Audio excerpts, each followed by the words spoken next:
Good evening. My name is Jean-Remy Monnay, and I am the founder and the artistic director of the Black Theater Troupe of Upstate, New York. I would like to thank Carolyn Meehan, Elizabeth Meehan, who invited us, the Black Theater Troupe, here to perform for Peace Week in Saratoga. Today's program kicks off Saratoga Peace Week, a week of programs dedicated to promoting peace at home, in the community, and in the world. We thank Catalina for hosting this event and for their support of Peace Week over the last 11 years. For more Peace Week programs, please visit peace-ing.org or like Saratoga Peace Week on Facebook. Also, please like the Black Theater Troupe of Upstate New York. Please go ahead and like it so you can follow what we do from now on. Thank you very much. Also, we have six actors performing tonight, including me. I'll be reading a piece. And then we have Carol Durant, Julian Tushabe, Sheila London-Miller, Marquis Heath, and Iniabasi Nelson. Those are the performers performing tonight. Thank you, and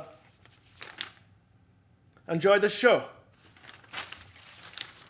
I am going to read a piece that was published in the Times Union a couple of weeks ago that I wrote. It's called Cultural Diversity.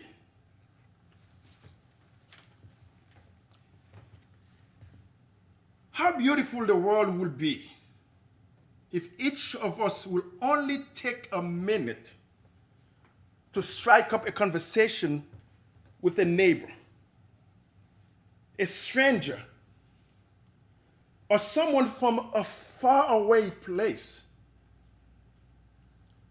Imagine getting to know someone who not only looks different from you, but who has cultural differences. I mean, you're afraid of me, right? Because I'm 6'1" and weigh over 200 pounds. But if you knew me, you'll probably conclude that your cat is more threatened than I am. I don't know how many times I have been mistaken for a Jamaican or Nigerian because of my accent. And I was born in Haiti. Mind you, I am honored to be mistaken for my Nigerian and Jamaican brothers. But the experience suggests that most Americans don't take time to learn about the range of cultural backgrounds of the people living around them. Loving Mexican food and enjoying a Cancun vacation don't substitute for knowing something about your Mexican-American neighbors. A little time invested in conversation will show you their kindness and work ethic and maybe reveal the beautiful culture of Mexico. And you can't love black athletes and black entertainers but hate black culture. We black people are often judged by appearance. Dreadlocks, for example, which are a matter of culture where I came from, and in Jamaica and in Africa and some other countries.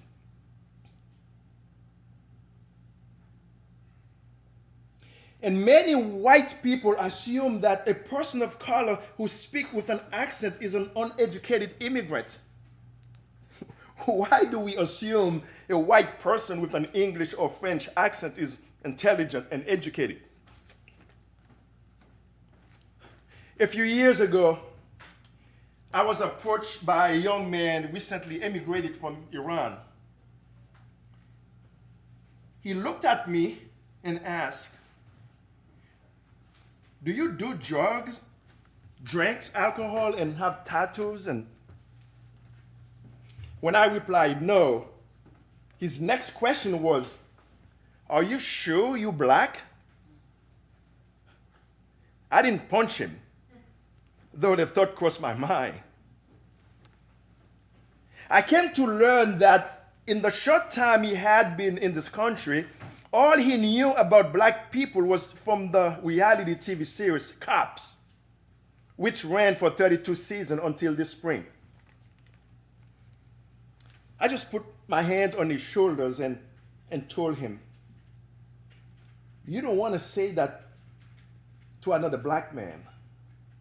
You're lucky that I'm the one you said it to." I took this opportunity not to punch him, but to educate him. Making stereotypes of others in the United States particularly affect people from the other Americans living here and diversifying our country, including people from other nations on the continent of North and South America. By learning and understanding each other, we can help stop the mistreatment and the killing of our brothers and sisters whom we consider to be different from us. America can be a better place if we turn to education and civility instead of the xenophobic plague that is ravaging our country. God created people of different colors and ethnicity and to make this a more colorful and diverse world, not to divide the people. That is why we all should stand with the Black Lives Matter movement, the LGBT community, advocates for anti-Semitism, the Latinx movement, and everybody else. Aside from Native Americans, we all immigrants here. So it makes sense that we should help all who dream of a better life in the US now. We need to take a stand against caging innocent children and against the systemic racism that leads to the deportation of the very diversity of people who make our America so incredible.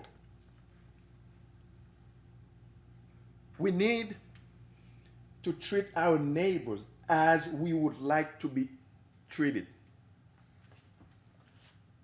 It can start with simply getting to know them. Thank you. Stand in the light of love, not in the shade of negative evil. Smile, because that beat is moving your lips towards freedom. Bend towards those who catch your goodness with arms wide open. Dip your toes in the mud that made your friend cry, and rinse away their pain with a bear hug and a hula dance that'll make them laugh. Remember those who can't hug you back or are unable to live in the real world. Enjoy the peace that you provide someone who has despair. They don't realize their life can change if they care to pound fear into salt and soak their pain towards positive gain.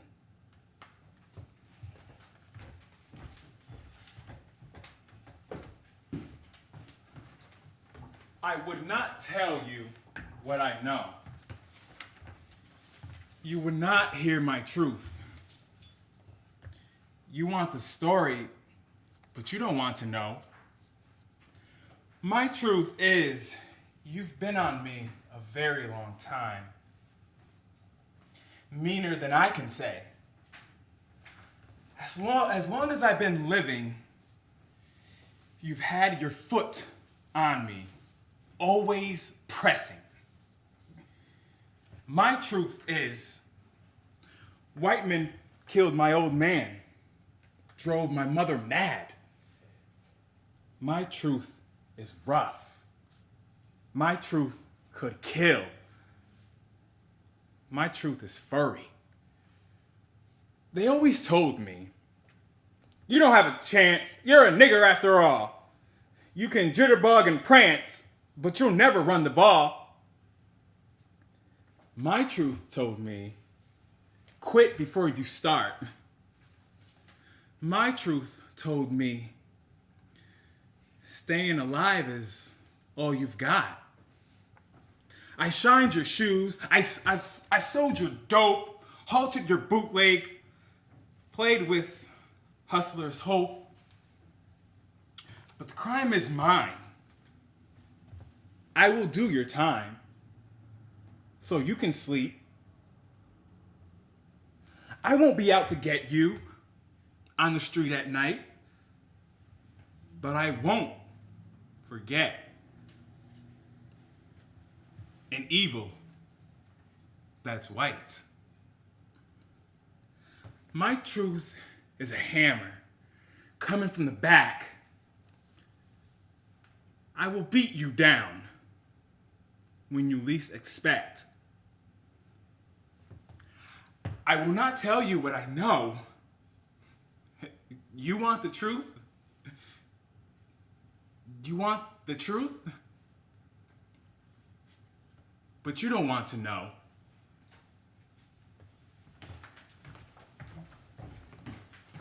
People ask me why I sing the blues.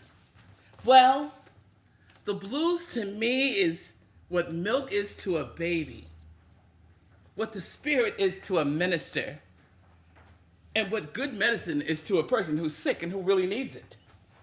And I should know, because I used to be a nurse. I used to be the one to help them when they were sick in their body and in their mind. But that was a long while ago. I was back to singing now to cure my soul and the souls of those who listen to me. Now, people always think that the blues is sad. They hear people moaning and groaning and talking about the love that they lost that ain't never coming back. And the sex that was so sweet, but it ain't sweet no more. That's just one part of the blues. That's just somebody singing slow, slow.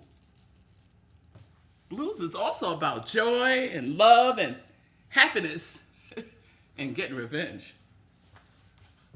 It's about falling in love, and the blues is about telling the truth. Because that's what I'm doing when I'm singing the blues. I'm telling the truth.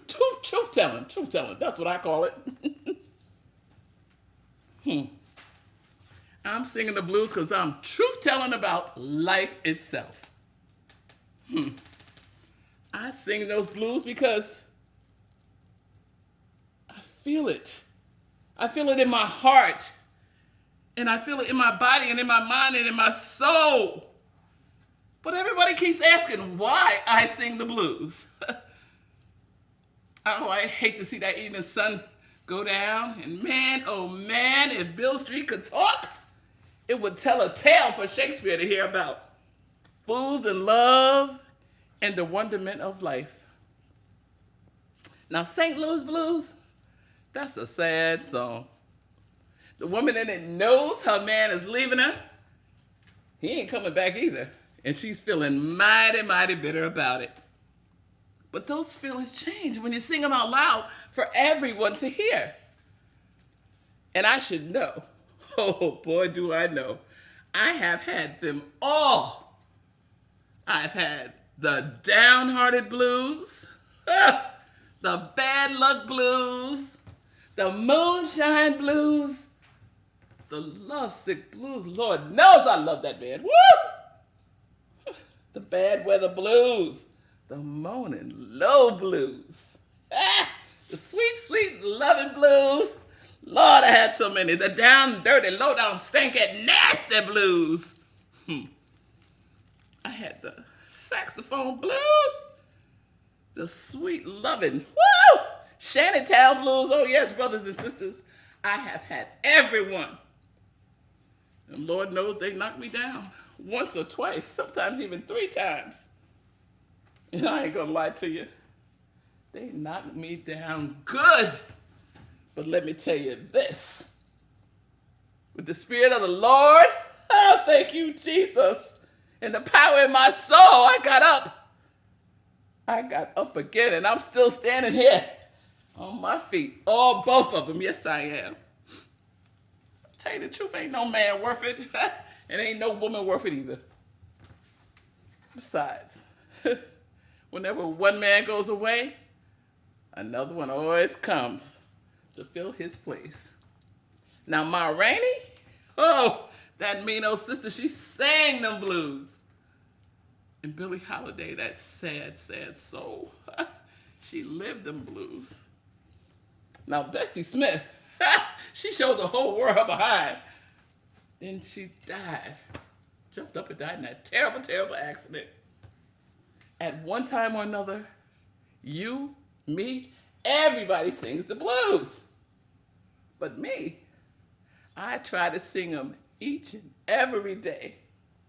Even when I gave up singing, I used to sing them to myself, just to cleanse my soul. And everybody wants to know why I sing the blues?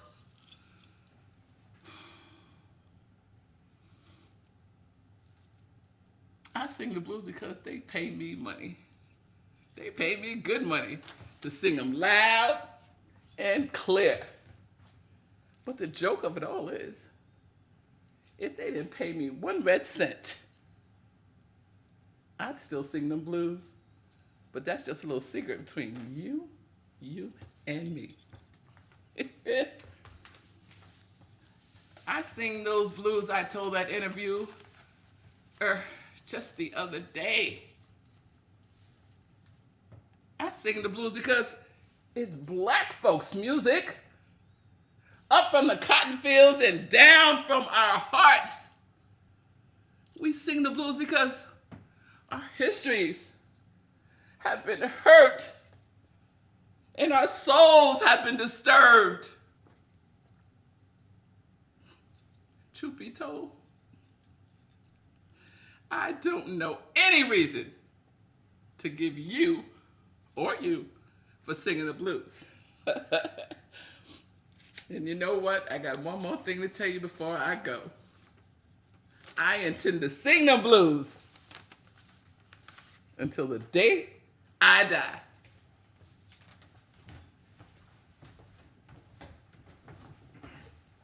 At first, though, I didn't see myself in the mirror. I just plain refused what they wanted me to see, which was a black man looking back at my face and muttering, "How you gonna handle this nigga? How you gonna leap out of an invisible crowd and be your charming, dazzling self?" I saw me. Then the mirror changed on me. Like the way you hate your passport picture. I saw a number under it. Like a prison picture. A mugshot in a post office. And I began to believe what I saw in the mirror. Because that's how they wanted me to look. I reduced that reflection to acceptance, baby. Against my motherfucking will. Accepting the odds. Accepting the definition. Accepting the roles. If you wanted something more than some shit-stricken, fist-jerking, revolutionary suicidal protest in some back alley of the alleged Afro-garden Afro-American.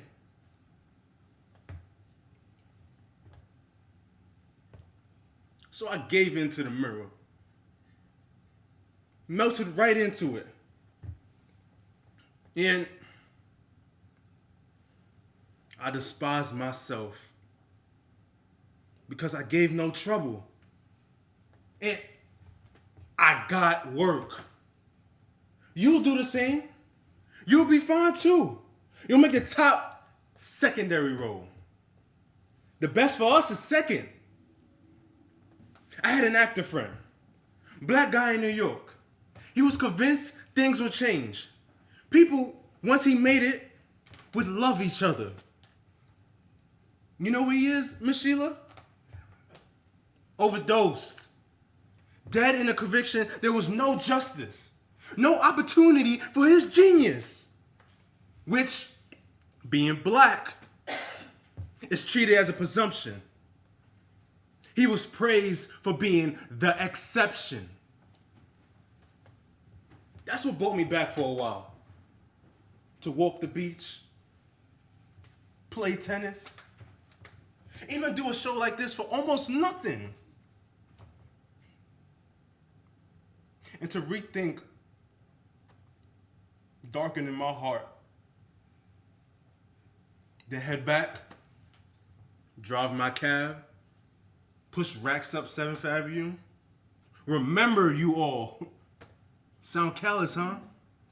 But we're actors. We rent out our emotions.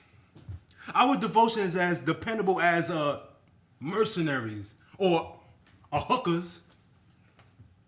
Anymore?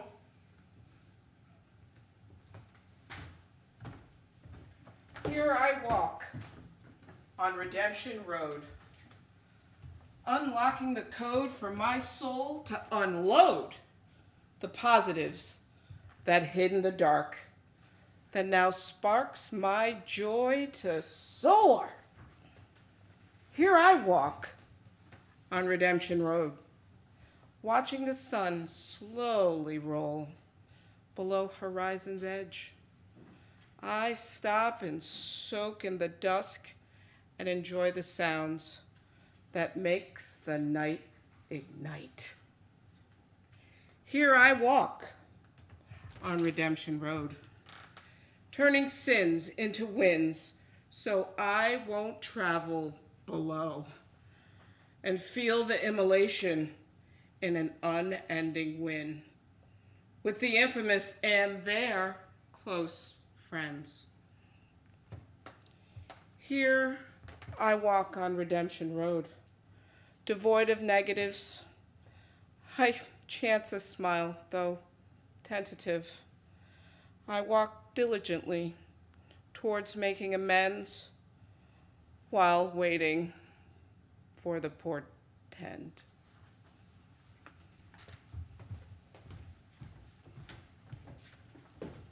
Blue lives matter. Blue lives matter. Blue lives matter until they take their badges off, and then, whoa, the blue lives scatter. You see, a blue life is a concept, a chosen occupation. Blackity black is how I was born. So, black lives matter.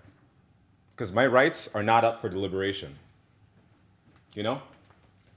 Deliberations like whether Breonna Taylor's murderers, namely Jonathan Mattingly, Brett Hankinson, and Miles Cosgrove, should be in prison.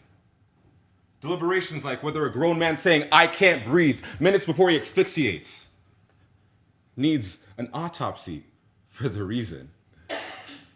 Deliberations like whether Daryl Mount actually died from a fall, or if that's something that a forensic pathologist would have the expertise in.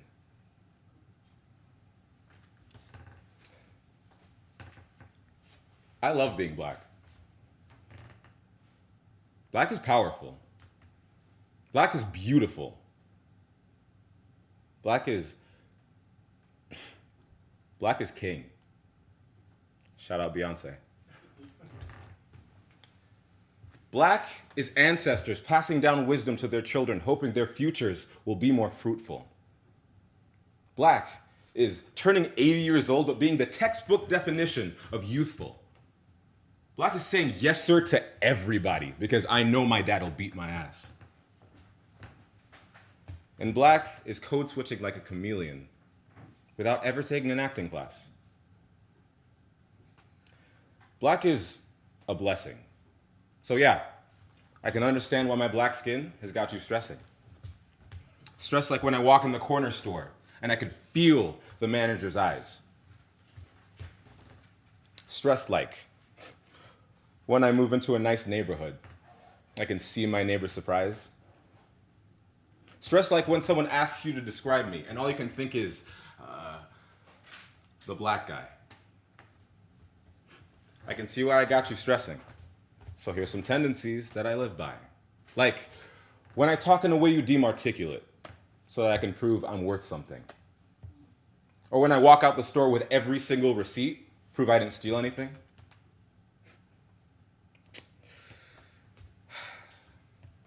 When I cut my hair every couple weeks, prove I'm a professional. Or I do 100 shows. I get 1,000 days. But it's the singular time I get up on this stage and I talk about how I am black that my community deems me exceptional.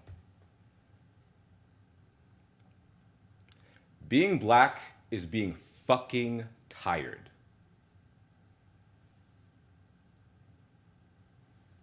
Being black is being tireless.